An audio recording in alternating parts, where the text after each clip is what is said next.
নমস্কার, আমি সুদীপ্ত। রংধনু গার্ডেনে সবাইকে স্বাগত জানাই। আবার চলে আসলাম এক থালা সেরা সেরা কিছু আম নিয়ে। এর আগের একটি ভিডিওতে আমরা বলেছিলাম প্রত্যেক মাসে সেরা সেরা আম হারভেস্টিং টাইমগুলো উল্লেখ করে আমরা আপনাদের সামনে তুলে ধরার চেষ্টা করব, এবং সেই উদ্দেশ্যেই আজকের ভিডিওতে আমরা জুন মাসের আর্লি ভ্যারাইটি অর্থাৎ জুন মাসের 15 তারিখের মধ্যে যে আমগুলো পাকবে সেই রকম কিছু সেরা সেরা আমের ভ্যারাইটি আপনাদের সামনে তুলে ধরবো। প্রচুর আম এই সময় পাকতে শুরু করে আমাদের এই ওয়েস্ট বেঙ্গলের ওয়েদারে। তবে সমস্ত আম আমরা দেখাবো না, এই আমগুলোর মধ্যে যেগুলো খুব ভালো খেতে সেগুলোই আপনাদের সামনে তুলে ধরার চেষ্টা করব। চলুন আজকের প্রতিবেদন শুরু করা যাক।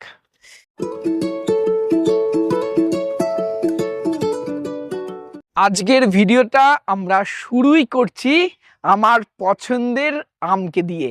যদি বলেন সব থেকে বেশি ভালো লাগে খেতে কোনটা, তাহলে বলবো অবশ্যই হিমসাগর। এই হিমসাগর খেয়েই ছোটবেলা থেকে আমরা বড় হয়েছি, এবং আশা করা যায় সমস্ত বাঙালিরই অত্যন্ত প্রিয় হিমসাগর। জায়গা বিশেষ এই আমটাকে বিভিন্ন নামে ডাকা হয়। আমরা যেমন নদিয়া, উত্তর 24 পরগনা, দক্ষিণ 24 পরগনা, হুগলি, হাওড়া, এখানে এটাকে হিমসাগর বলি। এটা কোথাও বা খিস্সাপাত বলা হয়, আবার কোথাও বা এটাকে সাদৌল্লাও বলা হয়।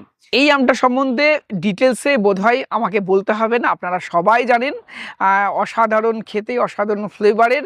গাছটা একটু বড় হয়, ছাদে করা সম্ভব নয়, এবং রেগুলার বিয়ারিং নয়, অফ সিজন অন সিজন বলে থাকে। তবে যে বছর ফল ধরে প্রচুর পরিমাণে ফল ধরে, তবে গাছটা একটু বড় হয় এবং রেগুলার বিয়ারিং নয়।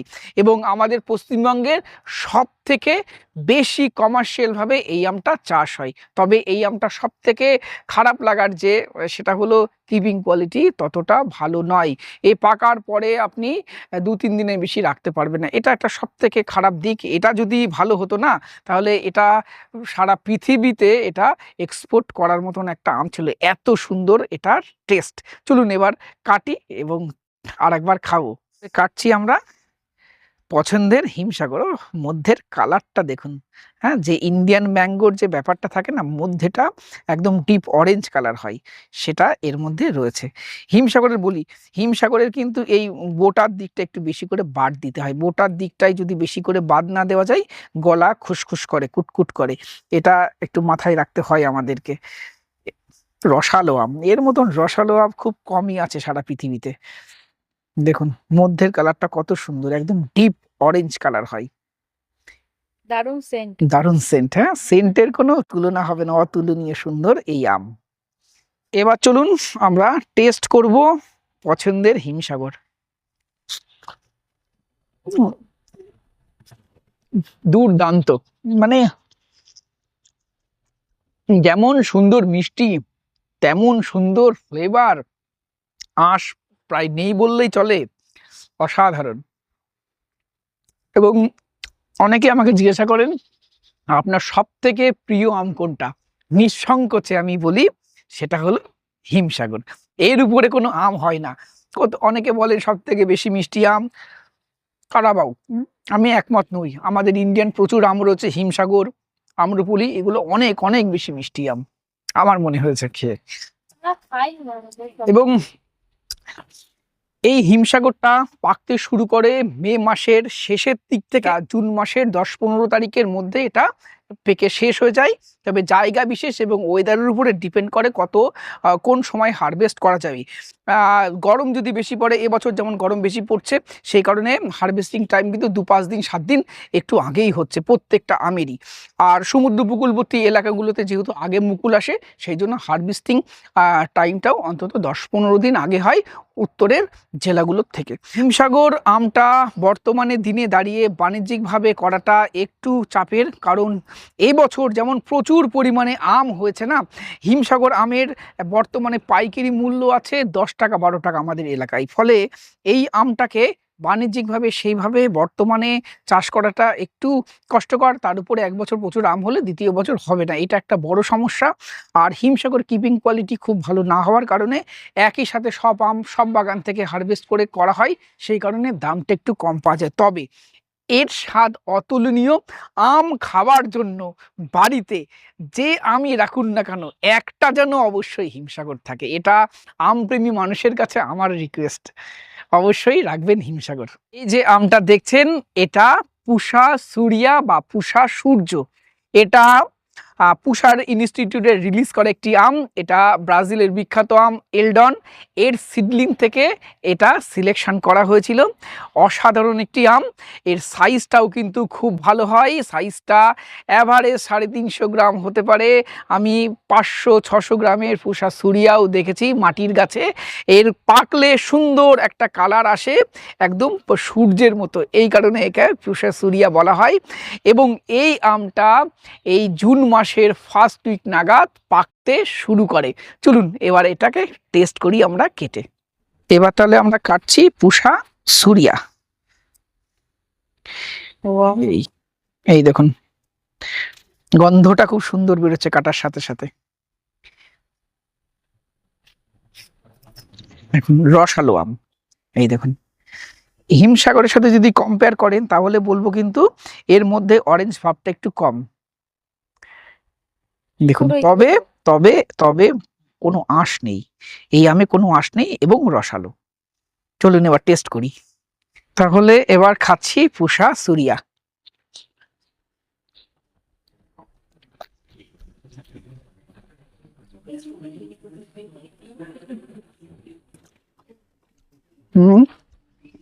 ভালো আম, মিষ্টতা ভালো, ফ্লেভার ভালো, যথেষ্ট রসালো এবং আঁশ নেই বললেই চলে এই আমের মধ্যে। এর খোসাটা খুব পাতলা এবং ওভারঅল টেস্ট আমি বলবো যথেষ্ট ভালো। এবার যেটা আমার মনে হচ্ছে এই আমের নেগেটিভিটি বলি, খোসাটা বেশ পাতলা, ফ্রুট ফ্লাইয়ের সমস্যা যথেষ্ট রয়েছে। এবং আমি দেখেছি পুষা সুরিয়ার প্রায় 20 বছরের গাছ পূর্বস্থলী শঙ্কর মহাদেব নার্সারিতে, এবং কাকুর সাথে কথা বলে জেনেছি এই আমে ফ্রুট ফ্লাইয়ের সমস্যা যথেষ্ট বেশি হয়। এক, দ্বিতীয়ত কিপিং কোয়ালিটিও অতটা ভালো নয়, একটু কিন্তু পাকার পরে এটা গলে গলে যায়, এই একটা নেগেটিভিটি, যার কারণে আমাদের এখানে পুষা সুরিয়া বাণিজ্যিকভাবে করাটা একটু চাপের। তবে এই আমটা ডুয়া প্রকৃতির হয়, সেই কারণে ছাদ বাগানে অবশ্যই করতে পারেন এবং এই আমের টেস্ট কিন্তু যথেষ্ট ভালো। এত কালেকশনে ছাদ বাগানে কিংবা বাড়িতে এটা রাখতেই পারেন এই পুষা সুরিয়া। এবার যে আমটা দেখাবো এটা অনেকে এর আগের বছর ভিডিওতে বলেছিলেন দাদা সারেঙ্গা না তো, এটা অনেকে বলেছিলেন নাকফজলি না তো। একদমই নয়, না এটা নাকফজলি, না এটা সারেঙ্গা। সারেঙ্গা এতটা বড় হয় না, এর সাইজ অনেক ছোট হয়, আর নাকফজলি এর থেকে অনেকটা বড় হয়। আর এটা হলো মোহিনী আম, যেটা পূর্বস্থলী শঙ্কর মহাদেব এই নার্সারির একটি সিলেকশন ভ্যারাইটি বলতে পারেন। এই মোহিনী আমটা হিমসাগরের পর পর পাকবে, হিমসাগর শেষ হয়ে গেলে এই আমটা আপনি হারভেস্ট করে খেতে পারবেন। মোটামুটিভাবে জুন মাসের 15-20 তারিখের পর থেকে এই আমটা হারভেস্ট করা যেতে পারে। কিন্তু এবছর গরম বেশি হওয়ার কারণে দেখতে পাচ্ছি এই জুন মাসের মোটামুটি 10 তারিখের পর থেকেই এই আমটা পাকতে শুরু করেছে। এই আমটা রেগুলার বিয়ারিং, প্রতি বছর ধরে, এবং এটা বলবো খুব বেশি ড্রপ না হলেও এটা কিন্তু হিমসাগরের মতো অত বড় গাছ হয় না। তবে একদম ড্রপ প্রকৃতির আম গাছও কিন্তু মোহিনী নয়। এবার চলুন এই আমটা কাটি। মোহিনী কি রসালো, দেখুন দেখুন কি রসালো, প্রচুর। তবে এই আমটা অনেক রসালো হলেও এটার কিপিং কোয়ালিটি কিন্তু ভালো। দেখুন মধ্যের কালারটা দেখুন কি অ্যাট্রাকটিভ। আমরা সবসময় বাইরের কালার নিয়ে ব্যস্ত হয়ে পড়ি না, বাইরের কালার নয় মধ্যের কালার দেখতে হবে। আর কি সুন্দর গন্ধ, সত্যিই তাই। বাইরের কালার না, এই ইউটিউবে ফেসবুকে বিভিন্ন সোশ্যাল মিডিয়াতে এই বাইরের কালারটা দেখার জন্যই, কিন্তু রিয়েল লাইফে যখন আপনি আম খাবেন না, বাইরের কালারটা ম্যাটারই করে না, ম্যাটার করে এর টেস্ট, এর গন্ধ এবং এর মধ্যের কালারটা, তাই না? আর কি সুন্দর গন্ধ বেরোচ্ছে মোহিনী। এবার চলুন খাই মোহিনী আম। ও দারুণ, মুখে দেওয়ার সাথে সাথে একটা অসাধারণ তৃপ্তি, এবং এক কামড় দিলেই না মনে হয় না সেখানে থেমে থাকি, বারবার খেতে ইচ্ছা করে। আমি এর আগের বার এই মোহিনী আম খেতে খেতে একবারে প্রায় 8-10টা আম খেয়েছিলাম। আমি একটু আম প্রিয় মানুষ, আমি প্রায় প্রতিদিনই অনেকগুলো করে আম খাই। আর মোহিনী আম খুব প্রিয়, কারণ এর অসাধারণ স্বাদ। প্রথমে বলি মিষ্টতা দিয়ে। মিষ্টতা একটা কড়া মিষ্টি স্বাদের আম, আম্রপলির মতন মিষ্টতা এর খেলে অনুভব হবে। এর মধ্যে ফাইবার একদম নেই। গন্ধটা খুব সুন্দর, মিষ্টি গন্ধ এর মধ্যে পাবেন। আমার ক্ষমতা নেই এটাকে হিমসাগরের থেকেও ভালো বলার, কারণ এত পপুলার হিমসাগর আম। তাই কারণে আমি এটাকে হিমসাগরের থেকেও বেশি ভালো কথা বলতে একটু ইতস্তত বোধ করছি বা বলছি না। কিন্তু হিমসাগরের সমগোত্রীয় আম যদি কেউ হতে পারে সেটা হলো এই মোহিনী। আমি জীবনে প্রচুর আম খেয়েছি, বিশ্বাস করুন, তার মধ্যে হিমসাগরের সমতুল্য আম আমি কোথাও পাইনি। এই মোহিনীটাকে সেই হিমসাগরের সমতুল্য আম বলা যেতে পারে। এবং সুন্দর ফ্লেভার, যে জন্য আমরা আম খাই সেটা কিন্তু ফ্লেভার এর জন্য অসাধারণ খেতে মোহিনী আম। অবশ্যই করে আপনারা কালেকশানে রাখতে পারেন মোহিনী। এবং আমার খাওয়া সেরা কয়েকটা আমের মধ্যে, সেরা কয়েকটা, শুধু এটার সেরা নয়, সেরা কয়েকটা আমের মধ্যে অবশ্যই মোহিনী একটা। যারা খেয়েছেন তাদেরকে অনুরোধ করব আপনাদের রিভিউটা প্লিজ কমেন্ট বক্সে করবেন, আপনাদের কেমন লেগেছে। এবং এই আমটা যেহেতু পূর্বস্থলী শঙ্কর মহাদেব নার্সারি 23 পাওয়া যায়, সেই কারণে আমি দেখেছি পূর্বস্থলীর বাজার কিংবা নবদ্বীপের বাজারে এই আমটা যখন ওঠে না, তখন অন্যান্য আম কেউ কিনতে চায় না। যে একবার এই মোহিনী আম খেয়েছে সে বারবার এই মোহিনী আমটাই খেতে চায়, এবং দামটাও ভালো পাওয়া যায়। আশায় আছি এই আমটা কমার্শিয়ালভাবে হবে এবং সবার বাড়ি বাড়ি এই আমটা যেন লাগানো হয়। এই রকম লেভেলের একটি আম এই মোহিনী। বেস্ট অফ বেস্ট ম্যাঙ্গো বলতে গেলে এই আমটাকে রাখতে হবে। এবার চলুন একটা বিদেশি আম আপনাদের দেখাই। এটা হলো মহাচানক। এটাকেই আপনারা ব্যানানা ম্যাঙ্গো বলে চেনেন। অনেকে রেড ব্যানানা, হলুদ ব্যানানা, সাদা ব্যানানা, এসব ভাটের কীর্তন অনেক কিছু নামে ডাকেন, কিন্তু এর অরিজিনাল নাম মহাচানক। এবং আপনাদেরকে বা আমাদেরকে কনফিউজ করার জন্য প্রচুর ধূর্তবাজ নার্সারিম্যান বিভিন্ন নামে এটাকে বিক্রি করেছেন। এবার বলি এই আমটা কেন আমার এত প্রিয়। প্রথমত বলি ফলন, প্রচুর ফলন দেয় এই আমটা। গাছটা বেশি বড় হয় না। আপনি আল্ট্রা হাই ডেন্সিটিতে এই আমটা চাষ করতে পারবেন, ছাদ বাগানে করতে পারবেন, রেগুলার বিয়ারিং এবং গুচ্ছ আকারে ধরে। এবার বলি এই আমটার আর একটা ভালো গুণ, এই আমটা হারভেস্ট আপনি মোটামুটিভাবে জুনের 10 তারিখ থেকেই শুরু হয়ে যায়। এটা আপনি জুলাই মাসের এন্ড অবধি আপনি খেতে পারবেন। কেন বলছি, গাছে ধরুন 100টা আম আছে, দেখবেন কিছু আম 10-15টা আম এই জুন মাসের 10 তারিখ নাগাদ পাকতে শুরু করেছে। গ্র্যাজুয়ালি 10 দিন 15 দিন পর পর দেখবেন কিছু কিছু আম পাকতে শুরু করবে। এটা মোটামুটিভাবে জুন মাসের 10 তারিখ থেকে শুরু করে এটা জুলাই মাসের এন্ড অবধি আপনি 1টা 2টো 4টে 5টা করে আপনি হারভেস্ট করে করে খেতে পারবেন। এই কারণেই আমার খুব প্রিয় আম এই মহাচানক। ডাইরেক্ট সানলাইট যদি পড়ে না, একটা সুন্দর রেডিশ কালার আসে। এটা একটু ছায়াতে ছিল, সেই কারণে এই আমটাই কালার আসেনি, এবং ব্যাগিং করলে একটা ডিপ হলুদ কালার আসে। চলুন এবার এটাকে টেস্ট করি। দেখবেন ইন্ডিয়ান ম্যাঙ্গো আর হলো থাইল্যান্ড বা অন্যান্য জায়গার আমের একটা কালারের একটা পার্থক্য রয়েছে। ইন্ডিয়ান আমগুলো একদম ডিপ অরেঞ্জ কালার হয়। সেটা আমি মোহিনী আম কাটলাম, সেটা আমি হিমসাগর কাটলাম, কিন্তু এর কালার দেখুন কিন্তু ডিপ অরেঞ্জ নয়, একটা ইয়েলো কালার। হ্যাঁ, এটার স্পেশালিটি। আর দেখুন বীজটা একদম পাতলা, একদম পাতলা বীজ, আর ফাইবার একদম থাকে না বললেই চলে, এবং টাইটাম। এর কিপিং কোয়ালিটি কিন্তু খুব ভালো। এটা আপনি হারভেস্ট করার পরেও অন্তত 7-8 দিন পরেও খেলে এটা কিছু হবে না।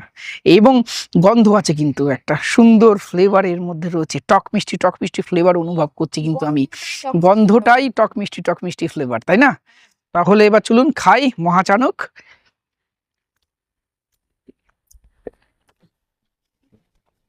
মুখে দেওয়ার সাথে সাথে মিলিয়ে যাচ্ছে।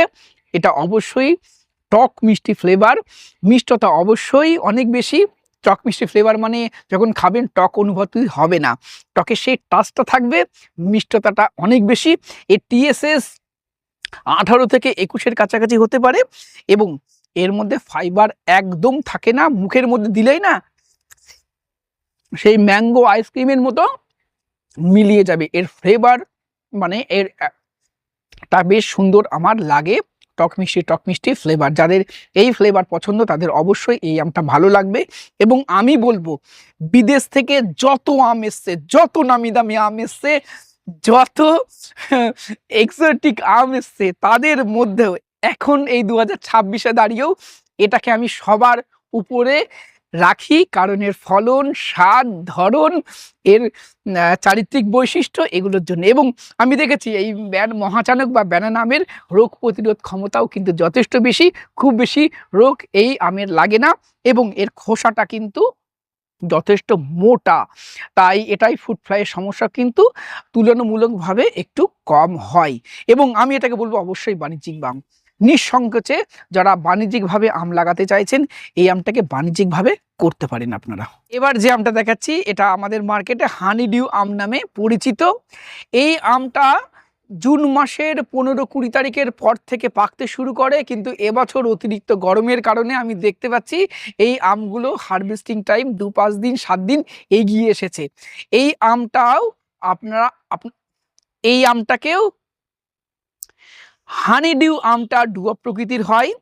এই আম গাছের ফলন কিন্তু প্রচুর বেশি, প্রচুর ফলন হয়। অনেকে আবার হানি ডিউ এরকম বেঁকা শেপের একটু আমকেই ভাবেন হানি ডিউ, অ্যাকচুয়ালি নয়, ওগুলো বিকলাঙ্গ আম। একটা থোকাতে যদি 5-6টা আম ধরে তাহলে দেখবেন 2-3টে আম এরকম সুন্দর শেপে আসে, এটা অরিজিনাল শেপ। আর ওই বেশি ধরার কারণে কিছু কিছু আম এরকম বেঁকে যায়, ওটা কিন্তু অরিজিনাল হানিডিউ আমের শেপ নয়, কনফিউজ হবেন না। হানিডিউ আমকে চেনার একটা ভালো এর দেখবেন স্কিনের চারিপাশে এরকম সাদা হোয়াইট হোয়াইট এরকম একটা হালকা হালকা স্পট থেকে যায় হানিডিউ আমে। এবং এই আমটার ওজনও বেশ ভালো হয়, এটা অবশ্যই একটু ছোট গাছে ছিল বলে একটু ছোট হয়েছে। এর ওজন মোটামুটিভাবে 400, 450, 500 গ্রাম অবধি হয়। ব্যানানার মতন লম্বাটে হয়, কিন্তু এর মাঝের দিকটা একটু মোটা হয়, ব্যানানার থেকে মোটা হয়, এবং ওজনেও একটু বেশি হয় হানিডিউ আমে। এই আমটা গাছ লাগানোর প্রথম বা দ্বিতীয় বছর আপনি সেইভাবে ফলন পাবেন না, তৃতীয় বছর পর থেকে প্রচুর পরিমাণে ধরে, এটা ব্রাঞ্চে ধরে, ব্যানানার মতন ব্রাঞ্চে ধরে। হানিডিউ আম, এই ব্যানানা আম, তারপরে কিউজাই আম, এই আমগুলো না যখন এসেছিল তখন সোশ্যাল মিডিয়াতে রঙিন আম নিয়ে খুব বেশি মাতামাতি চলেছিল।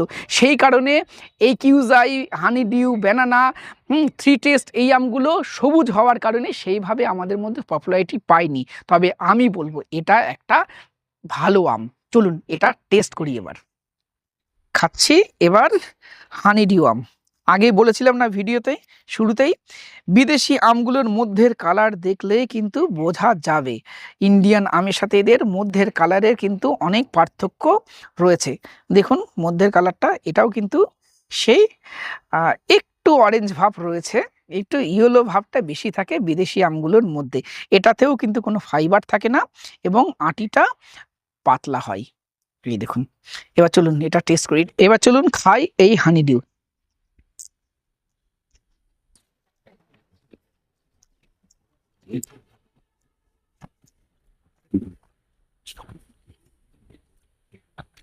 প্রথমত বলবো এই আমটা কিন্তু ইন্ডিয়ান আমগুলোর মধ্যে অতটা রসালো নয়, এটা আপনি সেই বসে বসে কেটে কেটে খাওয়ার মতন একটি আম।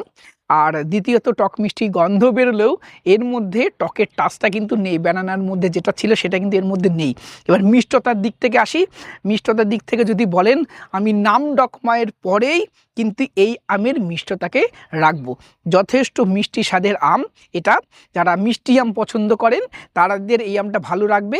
তবে ফ্লেভার কিন্তু অতটা পাবেন না এই আমের মধ্যে। ইন্ডিয়ান আমগুলোর মধ্যে যেমন একটা সুন্দর ফ্লেভার রয়েছে সেটার কিন্তু এই আমের মধ্যে মিসিং আছে, তবে মিষ্টতা আছে, যথেষ্ট মিষ্টি স্বাদের আম। এটাও ছাদ বাগানে আপনারা করতে পারবেন এবং প্রচুর ফলন হয়, এটাও কালেকশনে রাখা যায় এরকম একটি আম। এছাড়াও ধরুন অনেক আম এই সময় পাকে, যেমন টমি অ্যাটকিন্স এই সময় পাকে এই জুনের ফার্স্ট উইকের দিকে। তারপরে আমাদের এখানে প্রচলিত যে পালমার আমটা রয়েছে সেটাও এই সময় পাকে। হ্যাঁ, 4 কিলো আম এই সময় পাকে। কিন্তু সত্যি কথা বলছি আমার এই আমগুলো একদমই ভালো লাগেনি, সেই কারণে এর আর নতুন করে আমি টেস্ট রিভিউ করলাম না। যেগুলো ভালো লেগেছে আমার সেগুলোরই এই সময় আমরা টেস্ট রিভিউ করছি। চলুন আরও কয়েকটা আম আছে সেগুলো আমি দেখাই আপনাদের। জুন মাসের শুরুতে আর একটা আমার পছন্দের আম রয়েছে, এটা হলো কাটিমন ম্যাঙ্গো, অরিজিনাল নাম চোখানন, থাইল্যান্ডে প্রচুর পরিমাণে এই আমটা চাষ করা হয় এবং এই আমটা বছরে 2বার থেকে 3বার ফলন হওয়ার টেন্ডেন্সিও এর মধ্যে রয়েছে। কাটিমন আমটার ওজন, গড় ওজন 250 গ্রাম থেকে 350 গ্রাম অবধি হতে পারে এবং এটা প্রথমবারের যে ফলনটা সেটা এই জুন মাসের প্রথম দিকে পাকতে শুরু করে। হিমসাগরের পরপর মোটামুটিভাবে জুন মাসের 10 তারিখের পর থেকে আপনারা এই কাটিমন আমটা হারভেস্ট করে খেতে পারবেন। এবার চলুন কাটি এই কাটিমন আমটা।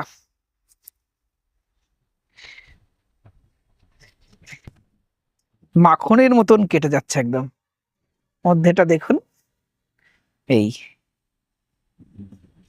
মধ্যেটা আমাদের ইন্ডিয়ান আমের মতো একদম অরেঞ্জ ভাব নেই, হালকা ইয়েলো এবং অরেঞ্জের মিক্সড বলতে পারেন, এই দেখুন, এবং সুন্দর মিষ্টি গন্ধও কিন্তু এই আমের মধ্যে রয়েছে। এবার চলুন খাই কাটিমন আমটা।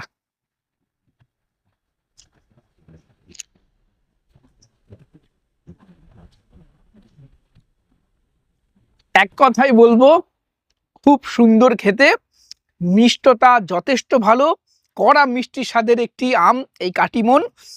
ফ্লেভারের দিক থেকে বলবো ইন্ডিয়ান আমগুলোর মতো এতটা সুন্দর ফ্লেভারের মধ্যে নেই, মিষ্টতা সুন্দর রয়েছে, মিষ্টি একটা গন্ধ রয়েছে, আর ফাইবার খুব হালকা স্লাইট ফাইবার এর মধ্যে রয়েছে, বীজ একদম পাতলা থাকে, তবে মিষ্টতা খুব ভালো। কিছু কিছু মানুষ আবার দেখি কমেন্ট করেন কাটিমন নাকি মিষ্টি নয়। আপনারা সঠিক কাটিমন আম খাননি অথবা কাটিমন গাছ পাকা আম খাননি। অবশ্যই আপনাদেরকে রিকোয়েস্ট করব সঠিক কাটিমনের আমের এই আমটা খান, তাহলে আপনাদের মত অবশ্যই পাল্টাবে। এবং আমি বলবো কাটিমন আমটা ছাদ বাগানে যেমন আপনারা করবেন, সাথে এটাকে আপনারা কমার্শিয়াল ভাবেও করুন। এই আমটার টেস্ট যথেষ্ট ভালো, কিপিং কোয়ালিটি ভালো, সাথে এটা বছরের সেকেন্ড টাইম বা থার্ড টাইম ফলন দিতে পারে। অর্থাৎ এই সময় যে ছোট ছোট মুকুল আসছে বা গুটি সেট হয়ে গেছে সেটা পাকবে ঠিক পুজোর আগে গিয়ে, তাহলে দামটাও ভালো পাবেন বাণিজ্যিকভাবে করলে। আর ছাদ বাগানে অবশ্যই মাস্ট হ্যাভ একটি জাত হবে এই কাটিমন। জুন মাসের শুরুতেই আর একটা ইন্ডিয়ান হাইব্রিড আম পাওয়া যাবে, সেটা হলো পুষা লালিমা। কাটার আগেই এত সুন্দর গন্ধ বেরোচ্ছে, সত্যিই খুব সুন্দর লাগছে এর গন্ধটা। এবং এই আমটা মে মাসের একদম লাস্টের দিক থেকে শুরু করে জুন মাসের 10-15 তারিখের মধ্যে আপনি হারভেস্ট করে খেতে পারবেন। এবং এটা খুব সুন্দর কালার আসে। আমার যে গাছে এই লালিমা আমটা হয়েছিল সেটা ছোট গাছ ছিল, সেই কারণে সাইজটা ছোট এসছে এবং কালারও ঠিকমতো আসেনি, তবে এটা খুব সুন্দর কালার আসে লালিমায়। এবার চলুন এটা কাটি, এবং কাটার সাথে সাথে দেখুন কত সুন্দর রস বেরোচ্ছে। এটা আমরা এবার এই দেখুন একদম রসালো আম লালিমা, আর মধ্যের কালারটা দেখুন, মধ্যের কালারটাকে দেখুন কত সুন্দর, সিড একদম পাতলা। আমার হাতের এই লালিমা আমটা সাইজে ছোট হলেও এর ওজন প্রায় 300-350 গ্রামের কাছাকাছি হয়। এবার চলুন টেস্ট করি। খাওয়ার আগে এই গন্ধটাই কিন্তু খুব সুন্দর লাগছে এবং টাইট আম। এটা গাছ পাকা আম, হারভেস্ট করার প্রায় 4-5 দিন পরে আমরা খাচ্ছি, তাও কিন্তু নরম হয়নি, গদগদে হয়নি। ও গাছ পাকা লালিমা সত্যি।